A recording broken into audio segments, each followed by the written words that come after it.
Est-ce que la Seine sera baignable pour les Jeux Olympiques à Paris 2024? Il ne s'agit pas d'effacer l'histoire de la Seine. Nous savons ce que représente le pont Alexandre III et la tour Eiffel. Mais je pense que la santé des athlètes doit passer avant. Quand il y a un orage, dans l'espace de quelques heures, il y a davantage d'eau de pluie très polluée parce qu'elle ruisselle sur les toitures, sur les chaussées, elle se charge de métaux lourds et d'hydrocarbures.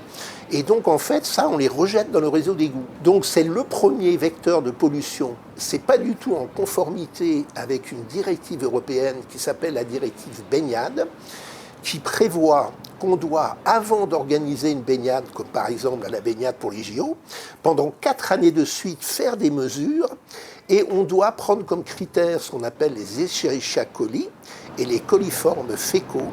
Or, les analyses qui ont été faites ces 4 dernières années montrent qu'on est toujours au-dessus de ces seuils. Donc on ne sera pas en conformité avec la directive européenne. Une baignade spécifique pour un événement spécifique comme les Jeux Olympiques à Paris, à mon avis, l'eau va être suivie et déjà, à mon avis, suivie dès maintenant pour comprendre les mécanismes de pollution, chercher à les éviter. Ils ont même fait des grandes infrastructures pour, en cas de pluie, pouvoir contenir le déversement des eaux d'égout dans la Seine comme actuellement.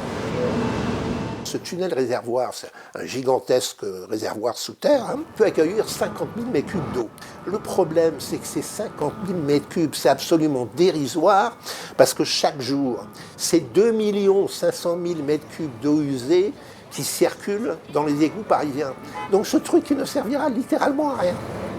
On parlait de la grande polémique autour de la natation dans la Seine durant les Jeux Olympiques 2024. La météo n'a pas dit encore son dernier mot.